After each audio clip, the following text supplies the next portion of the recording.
வீட்ல பொதுவாவே நிறைய பேர் சிவ வழிபாடு செய்ய பயப்படுவாங்க. அந்த சிவராத்திரி அன்று இல்ல அதுக்கு அடுத்த நாள் காலையில நாங்க சாமிக்கு படையல் போடலாமா? வீட்ல வந்து நெய்வேத்தியம் வைக்கலாமா? அப்படின்னு கேட்பாங்க. வீட்ல லிங்கம் யாருமே வைக்க மாட்டாங்க. சிவனுடைய திருவுருவப் படமும் பெருசா நான் பார்த்தது இல்ல.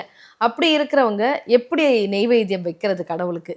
முதல் விஷயம் வீட்ல சிவ வழிபாடு செய்யக்கூடாதுன்னு சொல்றதுல எனக்கு உடன்பாடு கிடையாது. எனக்குமே கிடையாது. ஆனா பொதுவா இருக்காதேன்னு சொல்றேன் நானு. அது மக்களுக்கு தேவையில்லாத பயம். ம். தேவையே இல்ல அந்த பயம். சிவம் அப்படின்னா மங்களம்.